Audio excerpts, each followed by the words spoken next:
going through engineering college, there were only 5 women in a graduating class of 150 at Purdue University. It was a top 10 engineering school, so the stress was incredibly high. And my friends made it very clear to me that if I had to survive my program, I really had to get in some exercise during the day. And that's when my sort of regular running / cycling came about. I was already doing 2 sports, and I also picked up a bit of swimming just to break the monotony. I think basically all triathletes are, I think they have attention deficit disorder. They can't do one sport and be happy, and so therefore I picked up 3, and there was no one particular moment that sort of told me that I should do a triathlon. I just did my first triathlon as a graduation gift to myself because these races are incredibly expensive and difficult to get to. But once I started, I realized that it was an incredible physical challenge, and I kept going, and it took about 4 to 5 years for my fitness to reach a level where I could even dream of doing an Ironman. But however, I trained for my first Ironman in India.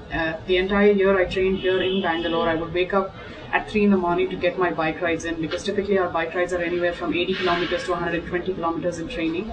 And the running was also a challenge in itself, because I'm either being chased by dogs or crazy men or whatever, some combination of the two.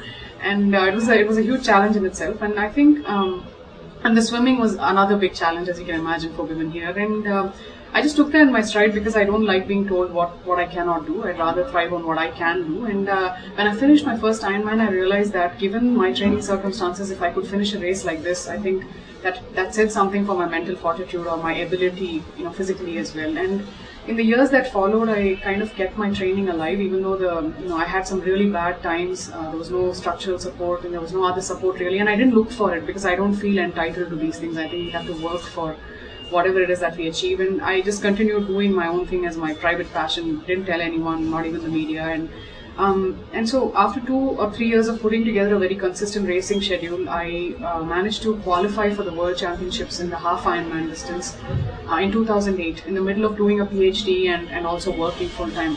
At that time, I realized that I really wanted to take the sport to the next level, because our country is not on the map in this particular sport, because there is no real payback. It's not like big money sport like tennis or cricket where you can make a lot of money. And after 6 years and then qualifying for the World Championships, I realized that all right, maybe there is something here, and I shouldn't balk at the challenge. I have to take it with what I have, and that's when I stepped it up. And in the year that followed, I did a 3-day stage race called the Ultraman Triathlon, which has a 10-kilometer swim, 420 kilometers on the bike, and an 84.4 kilometer run over 3 days. And I think there are time limits also on each day, as to you have to finish everything in 12 hours. So 12 hours a day. And once I finished that became sort of the highlight of my athletic career. And I decided that if I ever wanted to take this seriously, I had the goods, physically and otherwise. I was, very, very fit, and I started to believe in myself more after that point. And I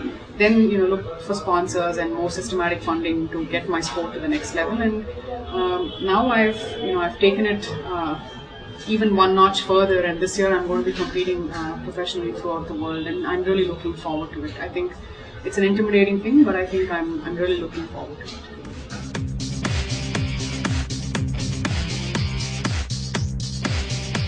One of the most authentic moments I've had as an athlete is probably finishing Ironman Canada 3 weeks after Ultraman Canada. Now, when I was doing Ultraman Canada, nobody knew who I was. They thought I was this random Indian chick who was trying to finish this race, and she has a nose ring. What is she trying to do, right? Nobody knew who I was. But by the time I started Ironman Canada, which nobody else in the world had attempted 2 big races like this so close together, everybody in Penticton knew my name, and everybody was cheering for me. And I think, that was one of my most authentic moments as an athlete, because in endurance sport you don't really have cheering crowds and clapping hands. You're pretty much alone by yourself.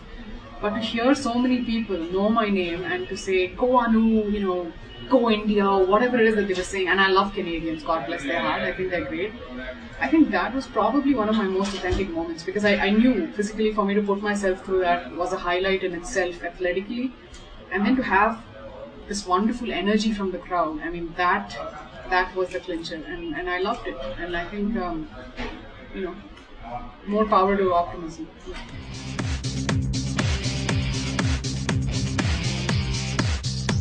As far as managing time goes, I think everybody wants the magic bullet. There is no magic bullet. The trick to managing time is really, to sort of avoid the noises that take away, and this could be a negative person around you, this could be somebody telling you what not to do, this could be the Times of India telling you how bad the world is. Don't read stuff like that. Don't read the news that is negative. Don't surround yourself with people that are negative. I think if we understand that life has both positive and negative messages, and it's for us to pick and choose, and if we can stay steadfast and pick the positive messages, I think there is a huge, beautiful horizon that we will eventually see. And it's not about attention or money or fame or national television. It's more of that lightness of being. Once you know for yourself who you are and what you can achieve and things like that.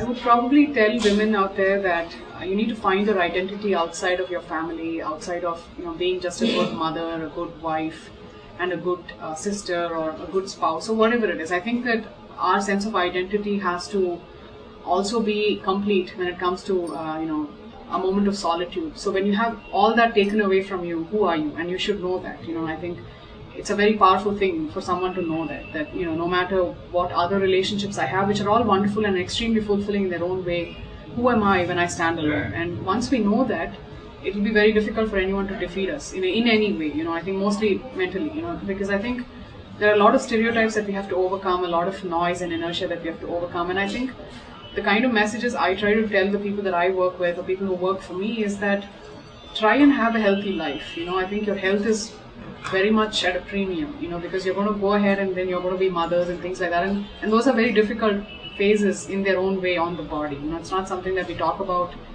openly because it's taboo or whatever the situation might be, but everybody knows at the end of the day that we do take the brunt of a family's sort of path through life. So I think to all the women out there, I'd say that try and find your sense of identity when there is nothing else to sort of fill the space. If you were standing somewhere by yourself, who are you? And if you know the answer to that, then no one can defeat you. And I think that's very important, because a sense of self-respect only is born out of that sense of identity. And once you have that, really, you're free. You're free.